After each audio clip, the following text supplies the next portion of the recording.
पत्नी के अलावा इस एक स्त्री के साथ संभोग करना पाप नहीं होता है, कहते हैं यमराज। पत्नी के अलावा इस एक स्त्री से संबंध रखना पाप नहीं होता है।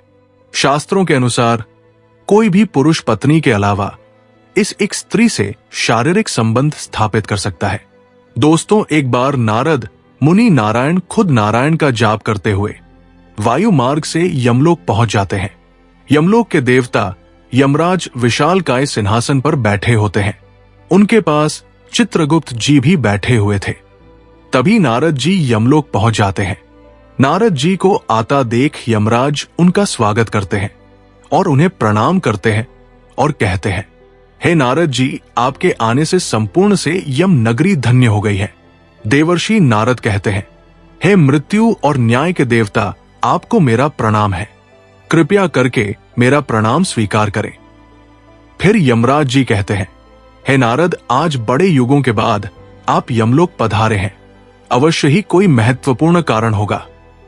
कृपया आप हमें कारण बताने की कृपा करें कि आप किस प्रयोजन से आज यमपुरी आए हैं।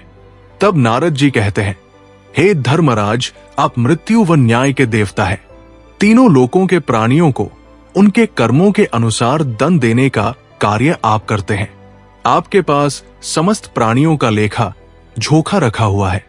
पापी मनुष्यों को आप कठोर से कठोर दंड देते हैं और पुण्यवान मनुष्य को आप स्वर्ग में भेजते हैं।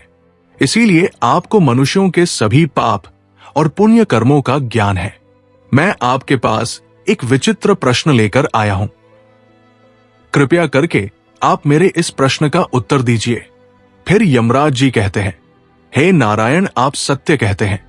हमारे पास तीनों लोकों के प्राणियों का लेखा जोखा रखा हुआ है, क्योंकि हमारे प्रभु ने हमें यही कार्य सौंपा है।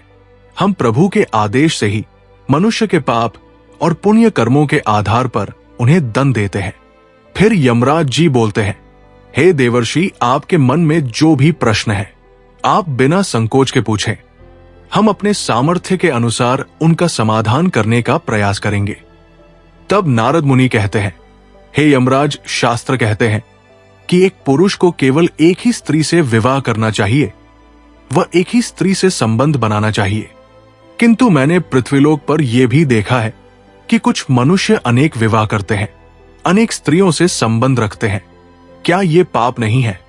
क्या ऐसे मनुष्यों को नरक में डाला जाता है? इस पर शास्त्र क्या कहते हैं? क्या कोई मनुष्य अनेक स्त्रियों से विवाह कर सकता है? कृपया आप मेरी इस शंका को दूर करें। यमराज कहने लगते हैं, हे देवर्षि, आपने समस्त मानव जाति के कल्याण के लिए उचित ही प्रश्न किया है। संसार में मनुष्य एक से अधिक विवाह कर सकता है या नहीं, इसका उत्तर देने से पूर्व मैं आपको एक कथा सुनाता हूं। इस महान कथा में आपको सभी प्रश्नों के उत्तर मिल जाएंगे। इसीलिए आप इस कथा को ध्यान से जरूर सुने। जो भी इस कथा को ध्यान से सुनता है, मैं उसके 32 अपराध माफ करता हूं। फिर नारद जी कहते हैं, हे यमराज जी, आप उस कथा को अवश्य कहिए, मैं उसे ध्यान से पूरा सुनूंगा। तब यमराज जी नारद जी को वो महान कथा सुनाते हैं। प्राचीन काल की बात है, मध्य देश में एक अत्यंत शोभायमान नगरी थी। उस नगरी के एक अत्यंत गुणवान बलवान राजा थे, जिनका नाम था यक्षपाल महाराज। यक्षपाल एक न्याय प्रिय राजा थे। उनकी प्रजा उनके न्याय से अत्यंत संतुष्ट रहा करती थी। राजा भी अपनी प्रजा अच्छी तरह से देखभाल करते हैं। राजा प्रजा की सभी जरूरतों का अच्छी तरह से ध्यान रखते थे। और यक्षपाल महाराज की पत्नी का नाम तुलसी थी, जो अत्यंत सुंदर, गुणवान, चरित्रवान और पतिव्रवन नारी थी। महाराज धर्मपाल और रानी तुलसी बहुत ही दयालु स्वभाव के थे। वे हर प्रकार के यज्ञ, दान, धर्म तथा अनुष्ठान किया करते थे। उनके साम्राज्य में सब कुछ था, किंतु केवल एक कारण से महाराज, महारानी और प्रजा दुखी रहते थे। महाराज को कोई संतान नहीं थी, जिससे महाराज दुखी और चिंता में रहते थे। प्रजा को भी महाराज की ऐसी दशा देखी नहीं जा रही थी। कितने ही प्रयास करने पर भी महाराज को कोई संतान नहीं हो रही थी। महाराज ने अनेक वैद्य बुलाए, अनेक पुत्र प्राप्ति के उपाय किए, दान धर्म किया, व्रत किए, किंतु उन्हें किसी भी उपाय से संतुष्टि नहीं मिली। फिर एक दिन प्रजा जन महाराज के पास आते हैं और कहते हैं, हे महाराज यक्षपाल, आप पुत्र प्राप्ति के लिए दूसरा विवाह करें। किंतु महाराज अपनी प्रजा की बात से सहमत नहीं होते हैं। तब वो साधु उस राजा से कहते हैं, हे वत्स, मैं साक्षात यमराज हूं। तुम्हारे पूर्वजों के द्वारा प्रार्थना करने पर ही मैं स्वयं तुमसे मिलने के लिए आया हूं। वो साधु महाराज से कहते हैं, हे वत्स, तुमने अपने पूर्वजों को रुष्ट कर दिया है, जिससे तुम्हारा सारा साम्राज्य नष्ट हो जाएगा। पुत्र के बिना तुम्हारी दुर्गति हो जाएगी। तुम्हें कभी मोक्ष की प्राप्ति नहीं होगी।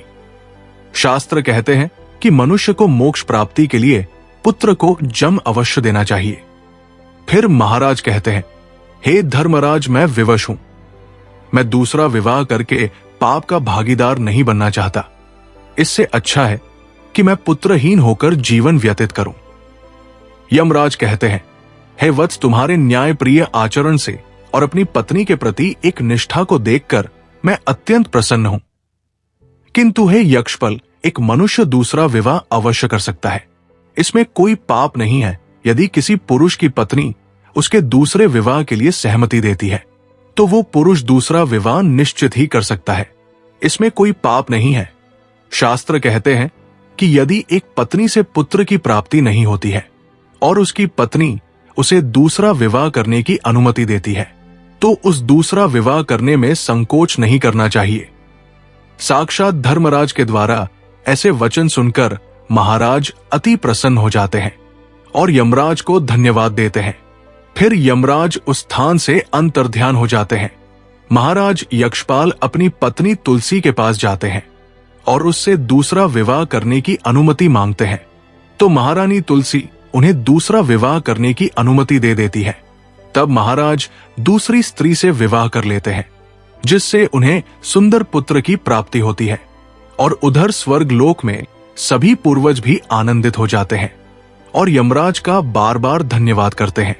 तो दोस्तों, इस प्रकार से यमराज ने नारद जी को स्त्री और पुरुष के विवाह और आचरण संबंधी महत्वपूर्ण ज्ञान दिया है। आपको ये कथा कैसी लगी कमेंट करके जरूर बताएं। अगर आप हमारे चैनल में नए हैं तो चैनल को सब्सक्राइब जरूर करें। जानकारी अच्छी लगी तो एक लाइक जरूर करें। अगर आप हमारे टेलीग्राम से नहीं जुड़े हैं तो अभी जाइए और हमारे टेलीग्राम से जुड़ जाए। वीडियो के डिस्क्रिप्शन में टेलीग्राम का लिंक दिया गया है। तो दोस्तों, वीडियो को पूरा देखने के लिए आपका तहे दिल से धन्यवाद करता हूं। तो दोस्तों, विदा चाहता हूं। फिर मिलते हैं कोई मोरल और रोमांचक स्टोरी को लेकर। धन्यवाद दोस्तों।